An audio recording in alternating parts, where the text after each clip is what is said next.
Hey guys, so between last week's chapter and this chapter, there has been an interesting, distinct topic of discussion that's been brought up, and I thought I'd throw my 2 cents into the ring, which is the idea that Izuku has mastered all the quirks of the previous One for All holders, and honestly, I mostly agree. I mean, just from last week's chapter and the fight with Muscular, the fact that he was using all those individual quirks so efficiently is indicative of the idea that over the course of time that he's gone dark and that he's been on the run and that he's just been like just overall hopping from place to place and fighting villain after villain. It's definitely supportive of the idea that he has at this point managed to master a good majority, if not all of the quirks that he has that have been awakened. Keyword there being awakened though, because where I'm splitting from the pack, however, is that until we get like a flashback or a conversation with the second and third wielders, I'm inclined to believe that Izuku at this point has only awakened and mastered 80% of 80% of the quirks within One for All, because just the way that cliffhanger left us the last time that Izuku had pretty much communed with the other wielders, I'm I'm inclined to believe the second and third wielders right now are pretty much still being are still being the pretty much most difficult in terms of working with and cooperating with Izuku. Now, maybe Izuku has awakened a small portion of their power, maybe, but I think they're still I think the second and third are still in some way resisting in terms of giving him full access to pretty much their abilities. But I think one thing that has happened without a doubt is that Izuku overall has developed as a vessel for these quirks now. So there's that. Now, getting into the good shit of the chapter,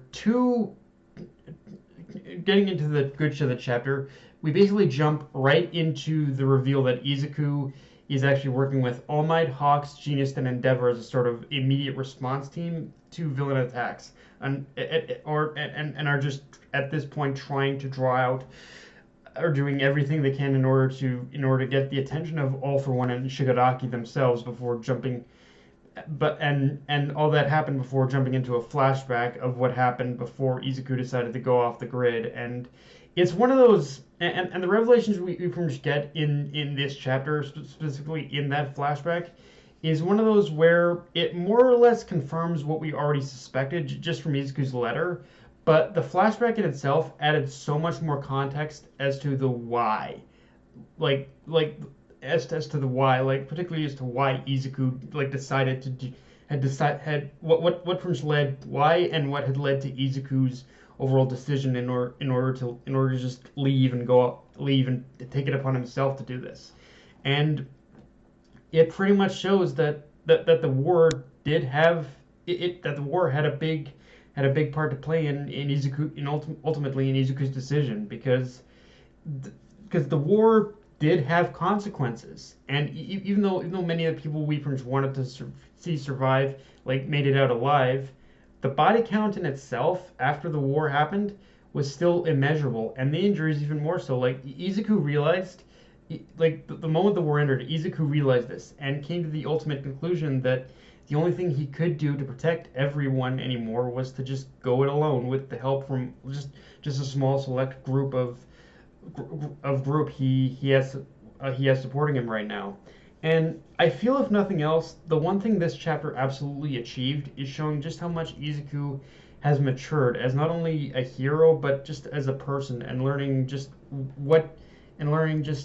at what point he learned at what point do I just have to take this responsibility on myself? In some ways it is selfish in order to take a responsibility on yourself, but when it comes to situations like this, there are moments where you inevitably have to say, okay, in order to protect everyone, I have to go this alone. I have to be the one to take it on myself. And again, again, I'm sure at some point we're gonna see like Class 1A, Class 1B, just kind of just kind of end up like teaming up with Izuku again in the finale. But it is in some ways just it isn't with a lot of what Izuku is thinking isn't without merit either. Like you understand as to why Izuku felt he had to do this, and the rational now the rationalization Izuku comes to about going it alone is also one of those things where it is flawed, but it also isn't without merit either because in the past the villains have only ever attacked UA because All Might and Izuku were there. So by completely distancing himself from the school and everyone he cares about, it does make him the more focused target and to keep their attention focused on him. Where I do find Izuku's logic a little flawed, however, is with the idea that All for One and Shigaraki are only focused on him now. I mean, don't get me wrong, it is a sound plan, but the thing is that pretty much logic and that logic, but the thing is that particular logic it might have worked at the beginning of the series, but the other part of the problem is that Shigaraki's views and ideology have evolved immensely since then in terms of pretty much matching where pretty much his master All for One is right now. So with Shigaraki's views and ideology having evolved, he doesn't necessarily care about strictly either Izuku or All Might. I mean, don't get me wrong, they pretty much still are at the center of that goal, but he's developed the again, Shigaraki has developed to a point where he just wants to completely dismantle everything that this world and this hero society represents. Like, it is just everything wrong with hero society. He wants to destroy it, and with that being known, it still kind of puts Izuku's friends and family in the crosshairs. It still puts them in the crosshairs, even regardless of that. Even regardless, and that's also where the plan itself is flawed because for as sound as it is for Izuku, in order to take this extremely proactive approach and draw All for One out into the open, but by just pretty much just hitting like villain spot after villain spot. All for One can just as easily will pretty much take that same idea and use it in order to draw Izuku into a fight, even if he is taking the more proactive attempt to draw the league out. So yeah, it all sounds good on paper, but the more you kind of dissect it, the pretty much more you end up seeing the flaws of it. And to that end, though, we also get a return from Inko, which in itself is great to know that she's alive. But I felt with her return and learning about One for All, really kind of grounded the whole situation at hand, and she kind of realized in that moment that for as much as she wants him to stay safe and protect him, this is something he has to do now. And I love the panel of Izuku like from Inko from cradling Izuku as a child to from now where Izuku's the one comforting his mother. And going off that maturity comment I made earlier, just a simple gesture of just that simple gesture on Izuku's part of hugging his mother is reinforcing that this is Izuku's story, and for better or worse, he needs to see it to the end.